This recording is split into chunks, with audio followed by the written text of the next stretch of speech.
되게 오래된 소화불량이 있고 소화불량이 있을 때 소화가 안 될 때마다 또 두통도 심해요. 근데 이런저런 치료해도 반응을 안 하는데 배를 눌러보니까 딱딱하고 아픈 게 있다. 그러면 그거는 담적 두통이라고 생각하시면 돼요.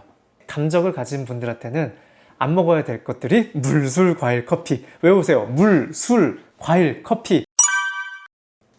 안녕하세요. 복진닥터 류사부 한의사 류상현입니다. 지금 여길 들어오셨다는 거는 소화가 잘 안 되시거나 두통이 있거나 근데 그게 정말 낫지 않고 오래된 분들일 거라 생각을 해요. 저도 진료를 하다 보면 은근히 소화가 안 돼서 오신 분들 되게 많이 계시거든요. 대구나 부산, 전주, 심지어 제주도에서 와서 치료하고 가시는 분들도 있어요. 보통 한의학에서는 소화가 안 돼서 생기는 두통을 식적 두통이라고 부르는데 식적 두통은 사실 소화제만 먹어도 좋아지는 경우가 많이 있어요. 근데 그런 치료에 반응을 안 하는 거는 식적뿐만 아니라 우리 몸에서 정말로 오래된 찐 독소인 담적 때문에 생기는 두통, 담적 때문에 생기는 소화불량이기 때문에 그런데요. 그러면은 내가 앓고 있는 이런 만성 소화불량이나 두통이 담적 때문인지 아닌지 구분을 일단 할 수 있어야 어떻게 치료할지도 보일 거 아니에요. 그래서 그 진단 방법을 먼저 한번 알려드릴게요. 우선 편하게 누워서 배를 눌러보세요. 배를 눌렀을 때 명치에서부터 배꼽 아래쪽까지 그 라인을 쭉 그었을 때 눌러서 아픈 자리가 있고 단단한 자리가 있으면 그거는 담적에 대한 진단점이 돼요. 자, 배 설명 드리려고 제가 자주 쓰는 인형이거든요. 일단 조금 불쌍하지만 목은 뒤로 살짝 넘기고, 자, 이게 배예요. 여기 배꼽이고 여기 이제 갈비뼈 늑골이거든요. 우리가 배를 누를 때는 일단 똑바로 누운 상태에서 여기 명치 있는 데부터 눌러보시면 돼요. 쭉 누르고 누르고 눌러보시면 돼요. 혼자서 하실 때는 한 손으로 누르는 것보다는 양손으로, 양손으로 이렇게 꾹꾹 눌러봐서 눌렀을 때 뼈도 아닌 것이 빡빡하고 아프다 하는 자리가 있으면 그게 바로 담적에 대한 진단점이거든요. 보통은 여기 명치 쪽에서부터 배꼽 사이 있는 데까지 이 가운데 라인을 타고 나타나기 때문에 이쪽을 눌러보시면 돼요. 혼자서 누르실 때는 약간 좀 강하게 누르시고 살살 눌렀는데도 굉장히 단단하고 아픈 게 있다라고 하면 그거는 명확한 담적에 대한 진단점이 돼요. 한번 참고해서 진단하실 때 보시면 좋을 것 같습니다. 그럼 진단법을 알았으니까 그럼 이거 치료를 어떻게 해야 되느냐라는 게 이제 문제인 건데, 사실 눌러서 단단할 정도의 담적이 있으신 분들은 치료를 빨리 하시긴 해야 돼요. 왜냐하면 그게 하루 이틀 쌓인 담적 찌꺼기가 아니에요. 되게 오랫동안 쌓인 찌꺼기이기 때문에 한의원에 오셔서 담적 진단을 받고 치료약을 드시는 게 가장 빠른 방법입니다. 근데 또 이렇게만 말씀드리면은 너무 실망스럽잖아요. 그래 원인은 알았어. 그럼 담적이라는 것 때문에 안 좋은 거면 어떻게 해야 돼? 치료하는 거 왜? 다른 거 알려줘. 그래서 제가 몇 가지 한번 꿀팁을 드릴 텐데 이걸 알고 따라오실 수 있으려면 일단 담적이 무언지 조금 더 자세히 알아야 되고요. 그리고 배를 눌러서 하는 진단에 대한 이야기도 약간 드릴 거거든요. 한번 같이 가볼게요.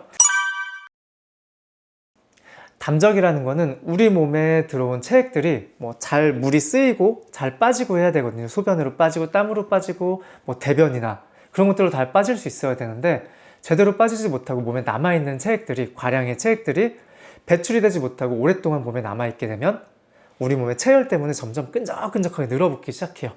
그런 걸 우리는 담이라고 부르고, 그 담이 오랫동안 쌓여서 단단하게 굳기 시작한 걸 담적이라고 불러요. 우리가 눈으로 쉽게 볼 수 있는 담적이 있거든요.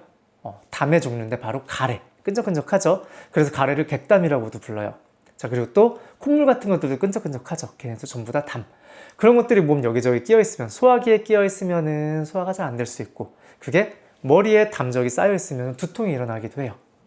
자, 근데 그 담적의 진단을 어떻게 한다? 배를 누르는 진단, 즉 복진을 이용해서 담적을 진단하는데, 배 특히 가운데 쪽에서 눌렀을 때 단단하게 나타난다, 혹은 눌렀을 때 아프게 나타난다 라고 생각하시면 될 것 같아요.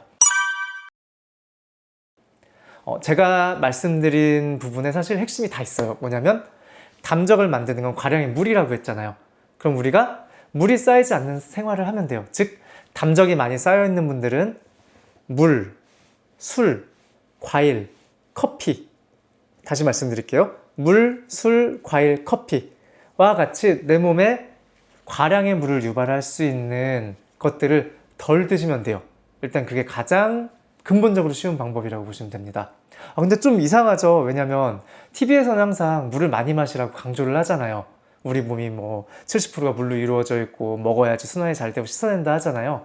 하지만 우리가 상식적으로 어떤 음식이 됐든 무조건 많이 먹어서 좋은 음식은 없어요. 우리 과유불급이라고 하잖아요. 물도 마찬가지인데 우리 몸에 물이 들어가면 신장에서 다 걸러내야 되거든요. 근데 너무 많은 물이 들어가면, 너무 많은 수분 액체가 들어가면 신장에서 그걸 거르지 못해요. 그렇기 때문에 쌓이게 되는데 그게 바로 담적이 되는 거죠. 그러면은 물을 아예 안 먹을 수는 없고 어떻게 먹어야 되느냐? 생활하면서 갈증이 좀 심해진다 할 때 조금씩 적실 정도로만 드시면 돼요. 지금 말씀드린 건 전부 다 담적이 진단되는 분들에 대한 이야기예요. 물이나 술, 과일, 커피 같은 것들이 담적을 많이 만든다는 걸 어떻게 알았냐? 그 진단해보면 알아요. 담적에 대한 진단을 한 지도 10년이 넘었고 복진을 이용해서 담적을 치료를 해드린 분이 3만 분이 넘어요. 실제 차트를 보면은. 그럼 그런 분들을 치료할 때마다 사실 되게 가지각색의 환자분들이 있거든요. 그러면은 물을 포기할 수 없다 하시는 분들 같은 경우는 그럼 물을 드셔보세요. 진단점을 같이 공유를 할 테니까. 그럼 물을 많이 드시고 온 분들은요, 복진이 안 좋아져요. 담적에 대한 진단점이 점점 더 강하게 나타나요.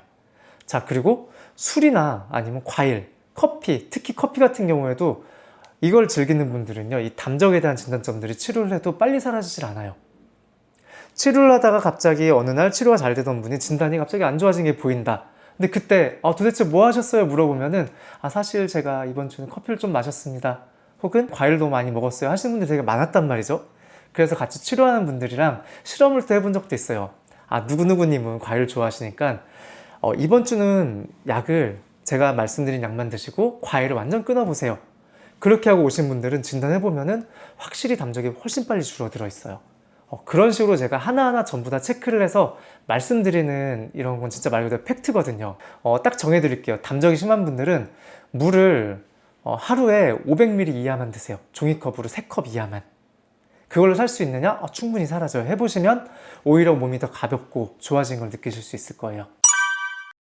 저한테 그런 건강에 대한 정보, 담적에 대한 정보, 또 복진에 대한 정보가 많이 있으니까 관심 있으신 분들은 구독을 눌러주시고, 그리고 또 제가 이렇게 말씀드리는 것들이 사실 정말 진짜 치료에 대한 이야기들이거든요. 난치인 줄 알고 불치인 줄 알고 막 그냥 그렇게 사셨던 분들이 저와 이런 같이 영상을 보시면서 치료를 할 수 있는 가능성을 보고 건강해질 수 있는 기회로 삼으셨으면 좋겠어요.